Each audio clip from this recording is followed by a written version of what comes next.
Hola, probando. Ok, ahí está, sí se escucha que tiene un poquito de eco, pero ya lo apagué. Um, Hola, bienvenidos al segundo Photodave. Hoy es 27 de diciembre del 2022 y vamos a seguir haciendo un poquito este vlog, ¿no? Me quedé pensando, güey, ¿qué tipo de contenido puedo hacer para hacerles un show diario de unos 5 a 10 minutos que realmente funcione de algún modo? Y pues me quedé pensando en algunos temas hoy, ¿no? Y dije, bueno, probablemente sea el día a día y algo de cómo van evolucionando ciertas ideas, ¿no? Hoy quiero hablarles sobre habilidades para esta década, que es algo que he estado platicando un poco aquí y allá, ¿no? Sobre todo en TikTok, de cuáles son las habilidades que yo creo que van a dominar mucho las carreras profesionales en esta década porque pues la inteligencia artificial está allí, ¿no? Y aunque no hubiera inteligencia artificial, creo que la tecnología está ya en un punto donde tenemos que empezar a pensar diferente, ¿no? Así como el Internet cambió muchas cosas en cómo trabajamos, en cómo nos comunicamos, la inteligencia artificial va a cambiar muchos procesos que tienen que ver con lo creativo, ¿no? Y precisamente con lo digital. Entonces vamos a hablar un poquito de esas cosas, ¿no? Mm. Güey, las básicas, dibujo y texto, bueno, más bien vocabulario, lenguaje. ¿Para qué? Pues para expresarte con estas máquinas, ¿no? El poderles decir, ¿sabes qué? Con este dibujo te voy a indicar la composición que quiero que sigas para el cuadro. En este lugar va a estar mi personaje número uno, en este lugar va a estar mi personaje número dos. La situación es este tipo de ambiente, este es el diálogo, esta es la ropa, estas son las cosas que quiero que tomes en cuenta contextualmente de lo que está pasando en la historia. Genérame esta imagen y genérame también las siguientes viñetas, ¿no? Eso es básicamente la creación de contenido narrativo mediante inteligencia artificial y créanme que no estamos muy lejos de eso. Creo que en estos momentos ya podríamos hacer algo, si no exactamente como lo conocemos en términos viñeta, animación, video, creo que sí podemos crear ya narrativas de este tipo, ¿no? Incluso agregar voz, incluso agregar texto, igual generado con herramientas como ChatGTP, ¿no? Son cosas en las que tenemos que empezar a pensar como creativos. Entonces, habilidades básicas, el dibujo y el lenguaje, vocabulario. Si además de eso eh, tienes el tiempo de dedicar algunas horas para estudiar cosas como por ejemplo la moda, ¿no? Diferentes corrientes artísticas, estudiar un poco sobre tal vez las corrientes arquitectónicas, ¿no? Otras formas en las que nos expresamos, porque cuando hablas, por ejemplo, de cosas como el brutalismo, ¿no? En la arquitectura, puedes llevar tú el concepto de brutalismo a una escultura, ¿no? O a una imagen o al vestuario. Pero es una palabra que tienes que entender y tienes que saber expresarle a la inteligencia para que te regrese algo, ¿no? Te regrese algo inspirado en esos prompts. Entonces, güey, hice una libreta porque si no soy un desmadre y se me va todo. Entonces es como mi escaleta para tener un poco de control. Las otras dos, una de ellas es algo que muchos de nosotros tenemos, que es el navegar en un espacio 3D. Pero lo digo porque hasta ahora mismo esta habilidad de moverte en un videojuego tipo Minecraft, tipo Roblox, el poder mover tu cámara y tu personaje y poderte desplazar y ubicar objetos en ese espacio tridimensional por medio de un mando o de controles, creo que eso, junto con programas como Blender, junto con la tecnología del CAD-CAM y obviamente de la mano de la inteligencia artificial, junto también con muchos sensores que van a aprovechar la tecnología del 5G, güey, vamos a tener este mundo donde todo el mundo va a tener que trabajar en un ambiente así, ¿no? Salvo contadas excepciones donde, híjole, te iba a decir pedagogía, ¿no? Pero como pedagogo necesitas tener el conocimiento para educar a tus niños, ¿no? Porque pues ese es el futuro y creo que hay muchas carreras como por ejemplo la prótesis dental, ¿no? Que de la mano del CAD-CAM, de la mano de toda esta tecnología de los visores, vamos a llegar a un momento en el que pues vas a trabajar digitalmente, ¿no? Ya simplemente produces, imprimes o fresas y tienes el trabajo. Y lo mismo, cosas que ya pasan en la arquitectura, ¿no? Cosas que van a pasar en muchas industrias. Entonces creo que si en este momento tú no eres un ávido de este tipo de videojuegos y te cuesta trabajo, es algo que necesitas tomar en cuenta, ¿no? La otra, finalmente, es la narrativa, ¿no? Esto es algo que acabo de descubrir estas semanas el hecho de que, güey, la facilidad que vamos a tener para crear propiedades intelectuales, el que tú puedas decir, ok, yo siempre he tenido una historia de un personaje que es tipo Goku, ¿no? Ese tipo de narrativa, ese tipo de un conflicto cuerpo a cuerpo con elementos fantásticos, ¿no? De poder ilimitado. Y dices, yo creo que mi idea sería buena, creo que mis personajes van a ser así, así y así. Y es como, no sé, justamente, ¿no? Lo que hace el señor Akira Toriyama, lo que hace gente como Shigeru Miyamoto, ¿no? Lo que hace gente en su tiempo como Dostoyevsky, gente... Híjole, es que hay tantos ejemplos, ¿no? Tienes a Barbie, tienes Pokémon, tienes He-Man, ¿no? Tienes todos estos juguetes. Una de las cosas que yo creo que Netflix ha hecho muy bien desde hace años es crear estas propiedades donde puede vender juguetes.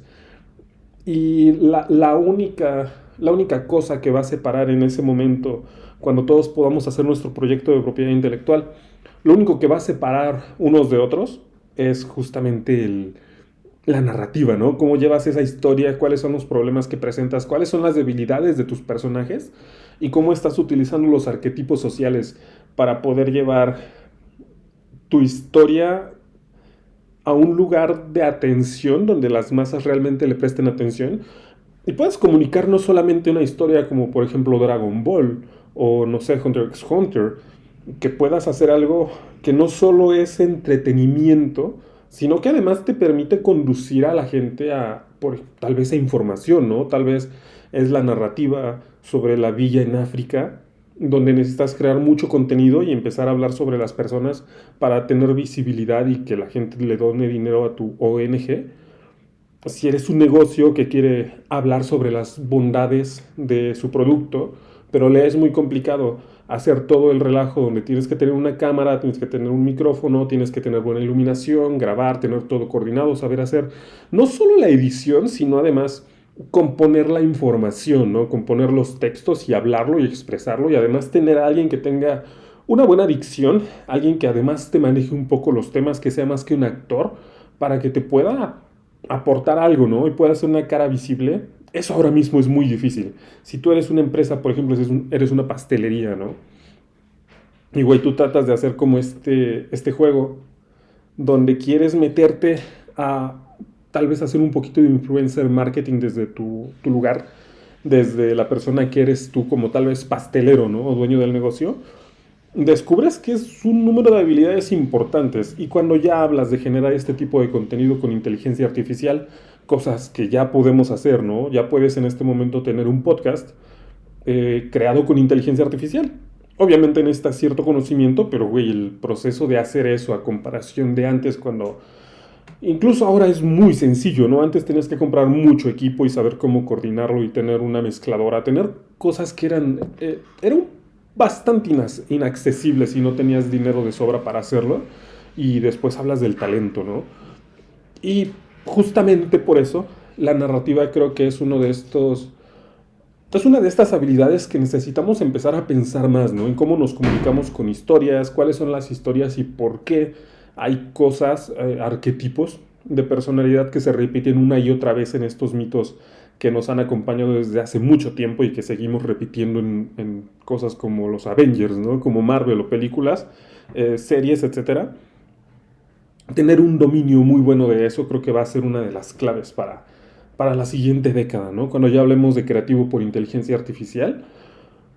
Pero bueno, güey, creo que ese tema ha salido bien. Ok, habilidades de la década. De la mano de esto es la era dorada de la propiedad intelectual. Por esto que les estoy diciendo, ¿no? Todo el mundo va a poder hacer una propiedad intelectual, ya sea... Miren, yo por ejemplo uno de mis talentos ocultos es que soy muy bueno haciendo voces. Entonces puedo representar diferentes cosas, ¿no? El problema es que muchas veces pienso, güey, no quiero salir yo haciendo las voces, pero en este momento ya tienes como formas de crear un personaje, ¿no? Y utilizarlo para hacer, pues vaya, justamente un personaje y establecerlo como una propiedad intelectual simplemente con tu voz. Porque las tecnologías se van a encargar de todo lo demás, ¿no? Incluso de ponerte un disfraz sin que tú tengas que tener el disfraz y que eh, la, haga el seguimiento de lo que estás haciendo y lo represente en ese personaje, ¿no? Güey, volviendo a las habilidades. Otra más es la interpretación y la actuación. Porque ustedes tienen que entender algo, ¿no? Ahora mismo tú puedes ser un actor y no tener como la posición que quieres tener en la industria, porque tal vez hay mucha gente y hay mucha competencia, ¿no? Y algunos de ellos tienen amigos y ya lo recomendaron y tienen por lo mismo más castings, tienen más oportunidades, más visibilidad. Y eso al final del día les da mejores trabajos, ¿no? Hay gente que llega a donde está porque además de ser muy buena, también tiene influencias, ¿no? Y si solamente eres muy bueno, hay cosas con las que tal vez en el mismo nivel no puedes competir. Sin embargo, la actuación es una habilidad que ahora que vamos a empezar a tener estas tecnologías, hace poquito, hoy justamente estaba viendo un video sobre una tecnología que es como lo que ya hace Facebook, ¿no? Pero más enfocado al movimiento. El hecho de que tú puedes crear un video moviéndote, bailando, y el software lo va a llevar a la animación en 3D y te va a dar pues vaya, tu animación, ¿no? Para que tú puedas hacer el video sobre eso, ponerle el mismo audio que estabas haciendo cuando estabas actuando. Lo que quiere decir, y esto es algo, este es otro concepto que tiene ya años que tengo en mente, ¿no? Si tú eres un modelo, si tú eres una persona que quiere modelar, creo que una de las cosas en las que te tienes que enfocar es en pensar que tú tienes que ser la persona que represente a Ari de League of Legends, o a Jinx, o a Lux, o a todos estos personajes que se han vuelto parte de la cultura popular y que tienen una forma de expresarse dentro de su mismo canon, de su lore del videojuego. Y si tú eres capaz de interpretar eso, es el choque con la cultura cosplayer también, ¿no? Si tú eres capaz de hacer eso, y te mueves bien y sabes interpretar en un escenario incluso en vivo, hablando de que tienes que hacerlo justamente en el directo de lo que sea que vaya a ser la plataforma de streaming en ese momento, es una oportunidad de trabajo muy, muy grande, ¿no? Lo mismo saber un poquito de dirección de modelaje para poder, pues, guiar la mirada en todo este tipo de temas. Pero bueno, creo que está claro a lo que me refiero la, con que vamos hacia la edad dorada de las propiedades intelectuales y es algo que me emociona muchísimo, ¿no? Muchísimo. Hace el año pasado, de hecho, hace 2 años, algo así, ¿no? Tiene algún tiempo que me di cuenta que esto iba a suceder y dije, ok, tengo que aprender a hacer Blender, ¿no? A modelar en cera para poder escanear mis personajes y hacerlos. Son oportunidades que todos vamos a tener, ¿no? Y la inteligencia artificial solo nos va a dar mejores herramientas, pero obviamente toda la especialización artística que va por debajo va a ser invaluable. Yo también creo que ahora mismo vivimos en una época donde los artistas están muy mal educados y se creen artistas por hacer una o dos cositas, cuando realmente si te pones a ver la historia, pues los artistas son malditos genios, ¿no? Pero bueno, Stock AI, creadores, me lo he hecho aquí mismo, tal vez sería bueno. Um, me hicieron un comentario en el Photoday número 1, el de ayer, sobre la foto de Stock, ¿no? Y me hizo pensar, no tiene nada que ver con el comentario, pero quería hablar sobre el tema y lo que la inteligencia artificial implica para ello. Creo además que esto se va a ir a más de unos 20, no vamos a ir como a 20 minutos, ¿no? Esperemos que estén entretenidos, que les parezca interesante. Porque cuando hablamos de fotografía de stock, hablamos de un producto que está buscando representar algo para un negocio. Creo que es una industria, al menos para el creador, que va a cambiar mucho porque ya no puedes hacer solo fotografía de stock. De hecho, probablemente ni siquiera debas estar haciendo mucha fotografía tratando de sacar diferentes conceptos, sino utilizar las herramientas para hacer algo más conciso, ¿no? Aplicaciones web como Canva ya están integrando arte generativo en sus plataformas de creación, ¿no? Entonces, ¿para qué quieres una fotografía de stock? Salvo que sea muy específica, porque a la inteligencia artificial ya le puedes pedir un perro con una hamburguesa en la boca con un mantel, ¿no? Un mandil. Y será solo cuestión de algunos meses, en el peor de los casos de un par de años, para que puedas decirle, oh, y sabes qué, ponle mi logo en en el mandil que trae, utiliza esta foto como referencia de dónde quiero que esté el perro, y puede crear la escena de tu negocio con el personaje, con tu logotipo. No veo mucho motivo para que la fotografía de stock siga siendo un negocio rentable, que de por sí ahora mismo ya hay como mucha saturación en ese mercado, ¿no? No deja de ser interesante. No deja de ser interesante la idea de que puedes crear conceptos y mucho de lo que tenemos que entender sobre crear con inteligencia artificial es que el hecho de que tú llegues a una pieza después de, no sé, 6 iteraciones, lo que quiere decir es que tú seguiste un patrón de decisión de hacia dónde tenías que guiar la inteligencia artificial para crear un concepto cercano a lo que tú estabas buscando.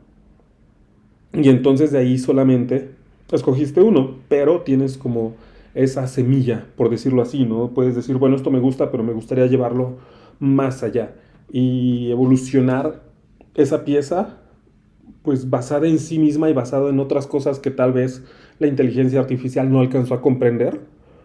Y puedes crear conceptos muy específicos, ¿no? Y entonces eso crearlo como un creador basado en inteligencia artificial y llevarlo al stock. Creo que eso es algo muy diferente, ¿no? Y creo que pues veremos eh, un nivel de competitividad diferente en ese mercado del stock. Pero sí creo que como fotógrafo necesitas empezar a pensar un poquito en cómo vas a diversificarte de ese mercado, ¿no? Tienes que especializarte demasiado como, no sé, ser el fotógrafo que hace cosas con nueces, por decirlo de alguna manera, ¿no? O dedicarte a fotografiar un nicho muy, muy específico. Todo lo que tiene que ver con edición, ¿no? Todo lo que tiene que ver con bienes digitales, mucho de eso se va a perder porque hay mucho de ello, o sea, hay muchísimo. Sin embargo, si tú te pones a hablar de, tal vez, necesitas, por ejemplo, en mi ramo de la prótesis dental, ¿no? Yo he pensado que tal vez en algún momento sería posible entrenar una inteligencia artificial para que pueda diagnosticar problemas, ¿cuál sería la palabra? Problemas ortopédicos con un video de alguien caminando, ¿no? Y hablas de qué es bajo biofunción de tus huesos, de cómo estás construido, de qué está bien y qué está mal contigo y cómo se refleja eso en tu caminar y de ahí a los problemas dentales, ¿no? Pero para hacer esto necesitas una biblioteca muy específica sobre el cuerpo humano que probablemente ahora mismo ni siquiera tenemos. Pero todo lo que es genérico, hay suficientes imágenes en el mundo del Internet, en la infinidad de lo digital, como para que no se necesite volver a crear o puedas crearlo en su momento a base de inteligencia artificial. Y si a esto le sumas lo que te comento sobre lenguaje y dibujo, creo que estás por buen camino, ¿no? Y pues creo que eso es todo. ¿Qué más? Andrea me pidió por Mercado Libre una tira de LEDs, porque como ya les comenté, el Flash murió. Y ahora mismo no vamos a revivir el Flash. No quiero comprar otro Flash porque pues son un poco caros. Y, ¿sabes? Ni siquiera es el precio tampoco. Creo que la verdadera razón por la que no quiero revivir el Flash es porque fue un buen aprendizaje y ahora mismo quiero hacer luz continua y creo que la tira de LED es algo interesante que me va a permitir explorar cosas de una forma diferente, ¿no? Y si me da tiempo, el día de mañana voy a tratar de hacerles un video hablándoles sobre esta tira de luz e irles mostrando ejemplos, ¿no? Es lo que voy a estar utilizando para iluminar los próximos meses. Entonces, pues creo que debería ser interesante. Voy a tratar de ponerles por aquí algunas de las fotos que voy a hacer en un ratito como práctica, ¿no? Como prueba de lo que puedo hacer con ello. Y pues creo que es todo. Me ha gustado, aunque sí nos fuimos casi a los 20 minutos. Ya nada, me voy a despedir. Mi nombre es David Rivera, soy fotógrafo, soy artista, soy padre, vivo al oriente de la Ciudad de México, ¿no? En el Estado de México. Tengo 33 años, estoy haciendo este blog porque quiero comunicarles un poquito de mis ideas y de mi día a día, ¿no? Hablando un poco de las cosas que estoy considerando, las cosas que creo que son importantes y cuáles son las cosas que veo que van a suceder. Hablando desde el punto de vista del fotógrafo y el artista, ¿saben? Creo que eso es el canal que va a tomar Photodave. Y pues eso es todo. Yo me despido, cuídense mucho. Suscríbanse si lo vieron hasta acá. Muchas gracias. Dejen un comentario y pues eso es todo. Cuídense mucho. Bye.